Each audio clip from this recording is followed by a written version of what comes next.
Assalamualaikum warahmatullahi wabarakatuh. Saya Rizky Putri Jasmine dengan NIM 19220045 dari kelas B4 2017 akan melakukan tag video untuk mata kuliah Human Resource Management dari tugas 1 sampai tugas 5 yang berisi Human Resource Management atau lebih disingkat dengan HRM memiliki fungsi dalam organisasi sebagai bagian yang melakukan rekrutmen atau pemilihan karyawan-karyawan baru, kemudian melakukan pelatihan, monitoring, serta memberikan hadiah-hadiah jika karyawan-karyawan yang telah direkrut tersebut memenuhi goal-goal yang telah ditentukan. Nah, biasanya ketika menjadi seorang Human Resource Management memiliki beberapa tantangan seperti tantangan dari luar, tantangan internal, maupun tantangan dari si individual itu sendiri. Kalau tantangan dari luar itu seperti perubahan zaman, di mana seorang HRM harus bisa mengantisipasi perubahan zaman yang terjadi ketika melakukan monitoring manajemen atas karyawan yang telah dia rekrut. Kemudian dari internal faktor itu seperti mereka harus bersikap netral ketika menghadapi problem-problem yang terjadi secara internal dalam proses pendewasaan dari organisasi itu sendiri. Mereka harus lebih fokus kepada tujuan yang telah direncanakan, dan juga secara individual itu mereka harus bisa menjaga hubungan setiap karyawan yang bekerja di organisasi tersebut berjalan dengan baik dan profesional. Kemudian sekarang tentang praktek-praktek secara HRM, di mana praktek tersebut dimulai dari merencanakan jumlah karyawan baru yang akan direkrut, kemudian dilakukan perekrutan di mana seorang HRM mencari tahu dulu orang-orang yang direkrut dari resume-resume yang diberikan oleh mereka. Mereka menganalisis resume tersebut, kemudian ketika ada kandidat yang sekiranya memenuhi syarat untuk menjadi seseorang yang direkrut, mereka memanggilnya. Kemudian mereka pun terus memonitoring walaupun karyawan tersebut telah diterima dalam perusahaan tersebut atau dalam organisasi tersebut. Secara HRM harus bersikap netral, di mana jika karyawan tersebut memang benar baik dalam kerjanya, akan dilakukan penghadiahan berupa seperti promosi ataupun kenaikan gaji yang diutarakan kepada manajemen yang lebih tinggi oleh HRM. Kemudian jika karyawan tersebut tidak memiliki skill yang kurang dibandingkan dengan yang diutarakan sebelumnya ketika interview, maka mungkin dapat dilakukan pengajuan mutasi kepada bagian yang lebih cocok dengannya, ataupun dapat dilakukan pemutihan dan mencari karyawan yang lebih baik dari sebelumnya. Kemudian yang ketiga adalah analisis dan desain pekerjaan. Analisis pekerjaan adalah menganalisis suatu jabatan atau tugas seseorang, mengumpulkan segala datanya, segala aktivitas yang dilakukan tersebut agar dapat diketahui seseorang yang bagaimana yang cocok dalam role tersebut.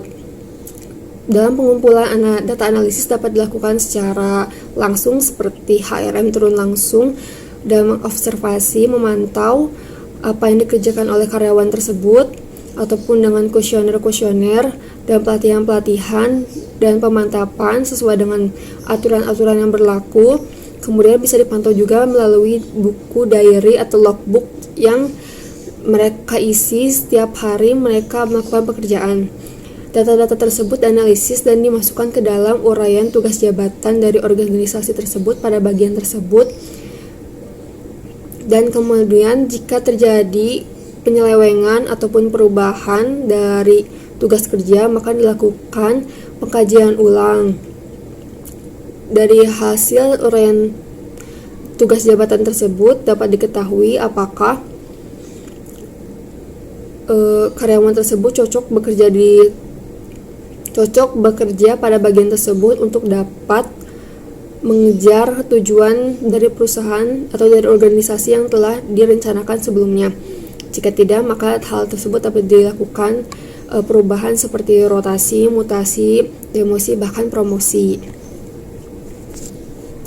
Yang keempat adalah tentang perencanaan sumber daya manusia. Perencanaan sumber daya manusia adalah proses penentuan kebutuhan karyawan sepanjang satu periode untuk menggapai tujuan yang telah disepakati. Perencanaan didasari dari permintaan jumlah karyawan karena suatu bagian tersebut merasa kekurangan atau karena terjadi pemutihan, sehingga pekerjaan mereka menjadi overload. Caranya adalah dengan menganalisis tujuan organisasi. Setelah mendapatkan tujuan organisasi dan mengetahui mengapa job desk mereka merasa overload, maka dilakukan pengajuan kebutuhan karyawan kepada HRM tersebut. Kemudian HRM mempertimbangkan apakah dengan menambahkan seorang karyawan baru dapat membereskan pekerjaan mereka yang overload atau dapat menghandle job desk yang sekiranya sudah terasa berlebihan.